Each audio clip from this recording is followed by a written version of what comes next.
నమస్తే. విజయసాయిరెడ్డి రాజకీయ నిష్క్రమణ వైఎస్ఆర్ కాంగ్రెస్ పార్టీలో ఒక తీవ్రమైనటువంటి పరిణామం. వైఎస్ఆర్ కాంగ్రెస్ పార్టీ శ్రేణులకు ఒక పిడుగు లాంటి వార్త. రాష్ట్ర వ్యాప్తంగానూ ఢిల్లీ స్థాయిలోనూ పెద్ద చర్చనీయాంశమైనటువంటి అంశం. ఎందుకు విజయసాయిరెడ్డి రాజకీయ నిష్క్రమణ చేశారు, తన రాజ్యసభ సభ్యత్వానికి రాజీనామా ఎందుకు చేశారు అనేవి సమాధానాలు లేని ప్రశ్నలుగా మిగిలిపోతున్నాయి. అసలు విజయసాయిరెడ్డి గారు నిజంగానే రాజకీయాల పట్ల విరక్తి కలిగి నిజాలే చెప్పాల్సి వస్తుంది, అబద్ధాలు చెప్పలేకపోతున్నాను అనే ఉద్దేశంతో తాను రాజకీయ నిష్క్రమణ చేసి వ్యవసాయం చేసుకోవాలనుకుంటున్నాడా, లేక అంతర్గత విభేదాల వల్ల ఆయన రాజకీయ నిష్క్రమణ చేస్తున్నారా, లేక కూటమి కుట్రలో భాగంగా ఆయన రాజీనామా చేసి రాజకీయ నిష్క్రమణ చేస్తున్నారా? ఈ మూడు ప్రశ్నలకి సమాధానాలు దొరకటం లేదు. విజయసాయిరెడ్డి గారు రాజీనామా చేసిన తర్వాత ఆయన ప్రెస్ మీట్ని ఒకసారి పరిశీలించినట్లయితే మనకు ఆయనలో ఎక్కడా తప్పిదం లేదు అన్నట్టుగా కనిపిస్తుంది. అవన్నీ నిజాలేనా? అవన్నీ నిజాలు కాక అబద్ధాలు చెప్పేటటువంటి ప్రయత్నం ఏమైనా విజయసాయిరెడ్డి గారు చేశారా అనేది ఇక్కడ ప్రధానమైనటువంటి అంశం. ఏది ఏమైనా ఈ ప్రశ్నలన్నిటికీ కూడా చాలా తక్కువ కాలంలోనే సమాధానాలు దొరుకుతాయని నేను వ్యక్తిగతంగా భావిస్తున్నాను. అసలు విజయసాయిరెడ్డి గారు ఎవరు, ఎందుకు ఆయనకి ఎందుకు అంత ప్రాధాన్యత, ఇది మనం ఒక్క నిమిషం దాని గురించి తెలుసుకోవాలి. విజయసాయిరెడ్డి గారు ఒక చార్టర్డ్ అకౌంటెంట్. రాజశేఖర రెడ్డి గారి తండ్రి గారు అయినటువంటి రాజారెడ్డి గారు వెరైటీస్ గనుల వ్యాపారం చేసే రోజుల్లో చార్టర్డ్ అకౌంటెంట్గా పరిచయమై అప్పటి నుంచి ఇప్పటి వరకు విజయసాయిరెడ్డి గారు రాజశేఖర రెడ్డి గారి కుటుంబంతో మిళితమై ఉన్నారు. ముఖ్యంగా వ్యాపార సంబంధాలు. రాజశేఖర రెడ్డి గారి టైంలో కూడా ఆయన చార్టర్డ్ అకౌంటెంట్గా ఉన్నారు. రాజశేఖర రెడ్డి గారి తదనంతరం కూడా జగన్మోహన్ రెడ్డి గారి లావాదేవీలన్నీ కూడా ఆయనే చూస్తూ వచ్చారు. వాస్తవంగా చెప్పాలంటే ఆర్థికంగా ఉన్నటువంటి అంశాల మీద ఆయనకున్నటువంటి పట్టు ఇంత అంతా కాదు. అయితే రాజశేఖర రెడ్డి గారు ముఖ్యమంత్రిగా ఉన్న సమయంలో ఆయన తిరుమల తిరుపతి దేవస్థానానికి 2 సార్లు మెంబర్గా అపాయింట్ చేయడంతో ఆయన వెలుగులోకి వచ్చారు. ఆ తర్వాత రాజశేఖర రెడ్డి గారి మరణం తర్వాత, జగన్మోహన్ రెడ్డి గారు రాజకీయ పార్టీ పెట్టిన తర్వాత, జగన్మోహన్ రెడ్డి గారి మీద ఎడతెరిపి లేకుండా కేసులు నిర్బంధాలు వచ్చిన తర్వాత విజయసాయిరెడ్డి గారు చాలా వెలుగులోకి వచ్చారు. ఒక మాటలో చెప్పాలంటే A2గా ఆయన కేసుల్లో ఉండటమే కాదు, రాజకీయ పార్టీలో కూడా నెంబర్ 2గా ఉన్నాడనేటువంటి భావన కలిగేది. కొంతకాలం అసలు అన్ని విషయాలు విజయసాయిరెడ్డి గారు చుట్టూనే తిరుగుతూ ఉండేవి.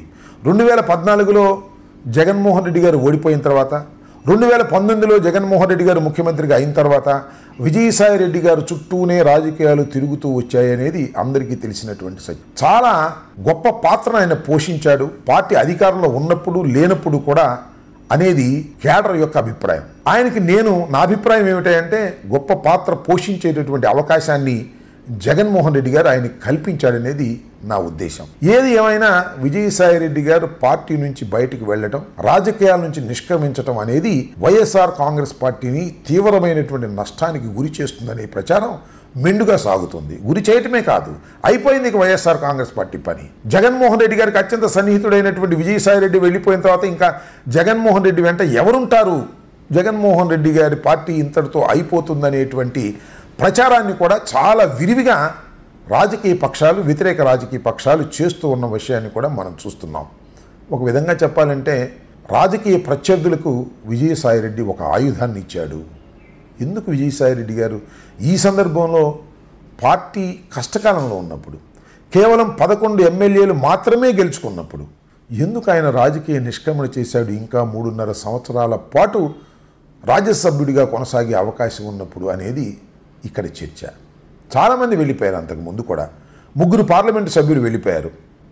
ముఖ్యంగా మరి మోపిదేవి రమణారావు గారు, ఆర్ కృష్ణయ్య గారు, బీరా మస్తాన్ రావు గారు, ఈ 3 పార్లమెంటు సభ్యులే. ఈ 3 కూడా పార్టీని వదిలిపెట్టి వెళ్ళినప్పుడు కూడా ఇంత నిరుత్సాహం కానీ ఇంత చర్చ కానీ జరగలేదు. కానీ విజయసాయిరెడ్డి వెళ్ళిపోవడంతో పెద్ద చర్చ జరుగుతూ ఉన్నది.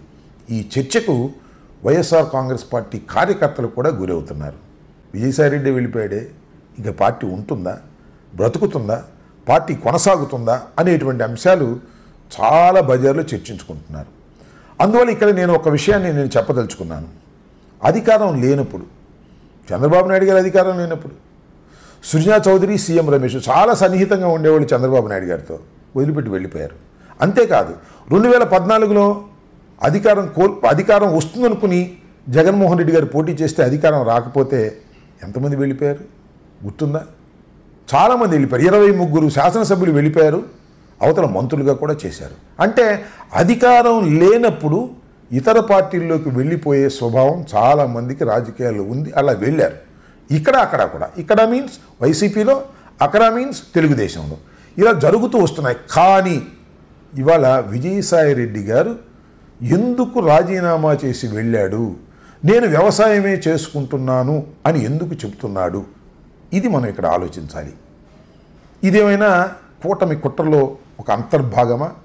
3.5 సంవత్సరాల పాటు ఉన్నా కూడా రాజ్యసభ సభ్యత్వం ఆయన రాజీనామా చేయటం వలన ఒక వ్యక్తికి, ఒక ప్రముఖుడికి 3.5 సంవత్సరాలు రాజ్యసభ సభ్యుడిగా ఇవ్వడానికి అవకాశం కూటమి కల్పించాడు. దీనివల్ల కూటమి లబ్ధి పొందుతుంది.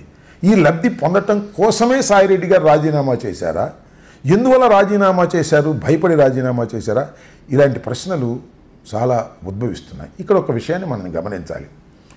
కూటమి ప్రభుత్వం చంద్రబాబు నాయుడు గారి బలం మీద ఆధారపడి పరిపాలన చేస్తుంది కేంద్రంలో. ఇవాళ చంద్రబాబు నాయుడు గారి అభిప్రాయం ఏమిటంటే కూటమి ప్రభుత్వంతో జగన్మోహన్ రెడ్డి గారిని అనేక రకాలుగా ఇబ్బంది పెట్టి బలహీనపరిచి తన తెలుగుదేశం పార్టీని బలవంతమైన పార్టీగా చేసుకోవాలనేటువంటి ఒక కుట్ర జరుగుతూ ఉంది. ఈ కుట్రలో భాగంగానే ఇది జరిగిందా? కూటమి ప్రభుత్వం చంద్రబాబు నాయుడు గారి మాట విని జగన్మోహన్ రెడ్డి గారిని అన్ని రకాలుగా ఇబ్బంది పెట్టాలనేటువంటి ప్రయత్నం ఏమైనా చేస్తుందా? లేకపోతే చంద్రబాబు లాంటి వాడిని నమ్ముకుని జగన్మోహన్ రెడ్డి గారి మీద కక్ష సాధింపు చర్యలో, కేసులో, కుట్రలో చేస్తే సుదీర్ఘ కాలంలో జగన్మోహన్ రెడ్డి గారితో కూడా మనకు అవసరాలు వస్తాయి అనేది మోడీ, అమిత్ షా ఆలోచించి చంద్రబాబు నాయుడు గారు చెప్పిన పనులన్నీ చేస్తున్నట్టుగా నటించి కాలయాపన చేస్తారా? ఇది చాలా ఆలోచించదగినటువంటి అంశం. ఎందుకంటే మోడీ గారు కానీ, అమిత్ షా గారు కానీ, బీజేపీ కానీ ఇవాళ చాలా లోతుగా చర్చించుకునే అన్ని విషయాలు చేస్తున్నటువంటి విషయాన్ని కూడా మనం ఇక్కడ గమనించవలసినటువంటి అవసరం ఉంటుంది. నేను మీ అందరికీ చెప్పదలుచుకుంది, నిజానికి నిన్నే నేను మీ అందరితో మాట్లాడాలని అనుకున్నాను. కానీ పని ఒత్తిడి వలన నేను విశాఖపట్నం వెళ్ళటం వలన నేను ఈ వీడియో చేయలేకపోయాను. ఆలస్యంగా చేస్తున్నాను. ఒక్క విషయాన్ని చాలా స్పష్టంగా వైఎస్ఆర్ కాంగ్రెస్ పార్టీ శ్రేణులకి, కార్యకర్తలకి చెప్పదలుచుకున్నాను. నిజమే, విజయసాయిరెడ్డి వెళ్ళిపోవటం అనేది మోరల్గా చాలా బాధ కలిగించేటటువంటి అంశం. కానీ ఎందరు వెళ్ళినా కూడా వైఎస్ఆర్ కాంగ్రెస్ పార్టీ బెదిరిపోదు, చెదిరిపోదు అనే విషయాన్ని కార్యకర్తలు గమనించాలని, మనోధైర్యాన్ని పెంచుకోవాలని కూడా ఈ సందర్భంగా నేను చెప్పదలుచుకున్నాను. విజయసాయిరెడ్డి గారు అర్ధంతరంగా వైఎస్ఆర్ కాంగ్రెస్ పార్టీ నుంచి వెళ్ళిపోవటం వలన తాత్కాలికంగా నష్టం జరిగినట్టుగా కనిపించిన దీర్ఘకాలంలో ఆ నష్టాన్ని పూడ్చుకొని ముందుకు వెళ్ళగలుగుతామనేది ఒక విధంగా చెప్పాలంటే కొందరు ఇష్టం లేని వారు పార్టీలో కొనసాగటం కన్నా తప్పుకోవటం వలన పార్టీ మరింతగా బలోపేతం అవుతుందనేది కూడా నేను విశ్వసిస్తున్నాను. ఇంకా 4 సంవత్సరాల పాటు ఎన్నికలు ఉన్నాయి షెడ్యూల్ ప్రకారం జరిగితే. లేదు జమినీ ఎన్నికలు వస్తే 2 సంవత్సరాల్లో జరగవచ్చు. బట్ జమినీ ఎన్నికలు వస్తాయని నేను వ్యక్తిగతంగా నమ్మటం లేదు. 4 సంవత్సరాల సుదీర్ఘ ప్రయాణంలో ఈ రైలు ఎక్కేవాళ్ళు, దిగేవాళ్ళు చాలామంది ఉంటారు. ఈ 2.5 సంవత్సరాలు, మొదటి 2.5 సంవత్సరాలు రైలు దిగి వెళ్ళిపోయే వాళ్ళు ఉంటారు.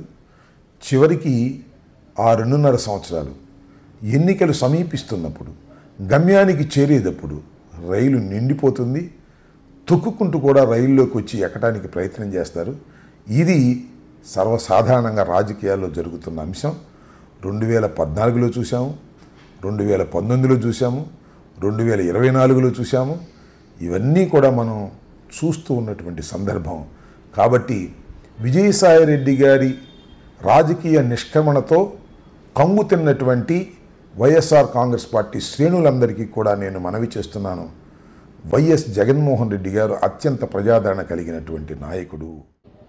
నాలాంటి వాళ్ళు 1000 మంది పార్టీని వీడినా కూడా ఆయనకున్న ప్రజాదరణ తగ్గదు అన్నటువంటిది నా ఉద్దేశం. ఆ నాయకుడు సుదీర్ఘ ప్రయాణంలో కొన్ని ఒడిదుడుకులు జరిగినా గమ్యాన్ని చేరటంలో ఎక్కడా కూడా మనం దెబ్బతినమనే విషయాన్ని మీరు గమనించాలి.